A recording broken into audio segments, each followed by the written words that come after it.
welcome to a Smurd P video, and this is X of Swords issue 14. Get a little intro there. It's Marauders issue 15. Jerry and Benjamin are sharing this issue.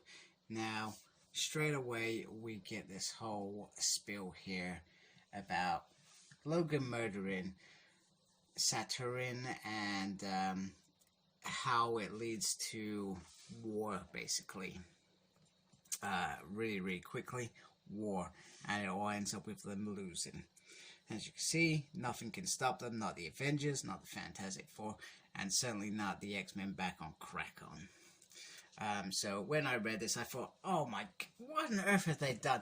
Yes, they've made it very interesting, and then secondly, what on earth have they done? They've missed a big piece of this that we would love to read. And then it dawned on me quite quickly, well, this is a dream. So Saturn is punishing Wolverine for his attempts to murder her by showing him what happens when he achieves, and I said that in the last issue, that by doing what he did, they lose. And it was a foolish move. So, she says, be careful or I'll banish you to a lifeless realm forever. So, he's trying to shake it off there, and he probably doesn't realize until it's too late that, poor Doug has eaten some sushi that was poisoned. So he's in a bad way, and you can tell Wolverine's usually straight in there. He does what he needs to do, but this time he's unsure of himself. Probably a bit shaken by these visions he's been seeing. So it's up to Iska to come in, and he says, I could have done that. Probably feeling guilty that he didn't do it quick enough, and she says, then why didn't you? So they need to get him home. However, there's a little bit going here about her poisoning him, and she said, I just want to take out Wolverine, but it's, you know, at a feast that's for party, and, you know, nobody should be doing anything like this. You know, her companions turn against her slightly. And he says he wants to get back, but if they take Doug back now, that means they forfeit the whole contest. So the White Sword, who isn't interested in, he feels that poison is a weapon of a craven, a coward, and he will not be party to that cowardness. And there's a reason why his tower never fell.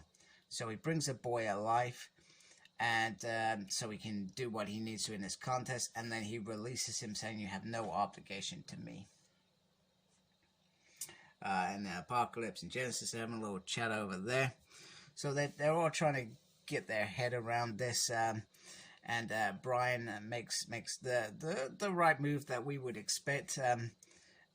They've broken the laws of what tonight was, and as such should forfeit this contest. And she says, well, that would be true if Wolverine hadn't done it first of all. So because of what Wolverine's already done, if he hadn't have done anything, this contest could have been over.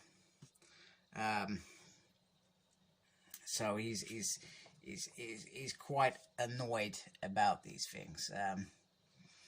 And she, you know, she has a little bit, they have a bit of banter. She says, I didn't think about attacking the magistrates, otherwise she would have done the same. So she's similar to Wolverine in she's the exact opposite. She wanted to prevent some of this stuff from happening, and perhaps taking out Wolverine was a way for them to win. So on the menu is the Scarab, and we get this guy given a whole menu. However, Death is peeved off. He is not happy with this being what he is underneath. I guess he's built off scarabs or something, and the single scarab is taken away and Wolverine munches it. Probably just a to wind up his opponent. They have a little moment about, I'm sorry I can't grant your wish, but she still wants him by her side. He says, well, that's not me. The main course has arrived, and it is... It's very difficult for me to say this. It is a unicorn. How could they do that to a unicorn? A creature that I know that does not exist, but I know it should not be on a table for eating. However, some are enjoying their meals and some are perhaps not.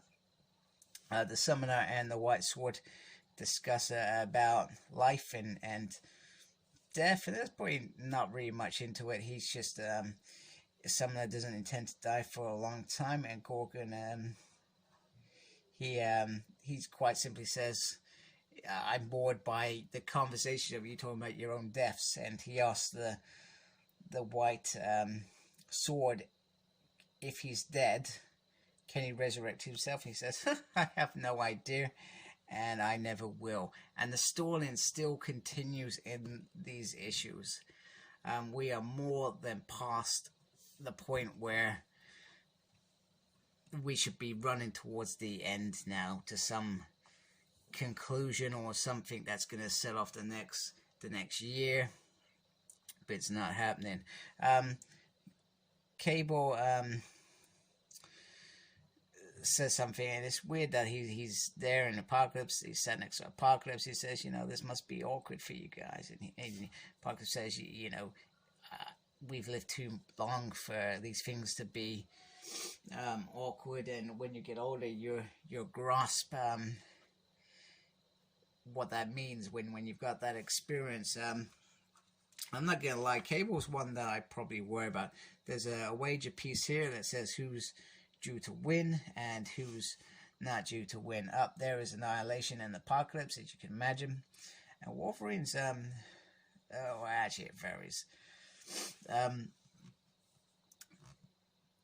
Cable's one that I worry about. He seems, this kid Cable, is very naive. Now, I'm a little bit irritated by Kid Cable because he should never be Kid Cable in this timeline. It just doesn't feel like it works correctly. It's like the original 5 X-Men in this timeline. And what bugs me is, even at this age, in the future, he was in wars. So for him to act so naive, etc., I find it a little bit annoying. So the Magic and Iska is a little bit of comedy here. They say you're unbeaten, so they start doing lots of unbeaten moments. So pin the tail on the Porg, your Porg. Putting the glasses up. It's just a bit silly. So Cable's one that I probably worry about in the grand scheme of things. These two are saying how weak the other mutants are. They do not seem to be worried about these things. But they're looking to call them anyway and finish this. So anyway, we're getting to the end of the meal now, and the end of the night's festives. Not that it was really any festives. They're entertaining themselves, really. And first up is Betsy Braddock, Captain Britain, and Iska, the unbeaten of Arico. And they will fight to the death. Wow.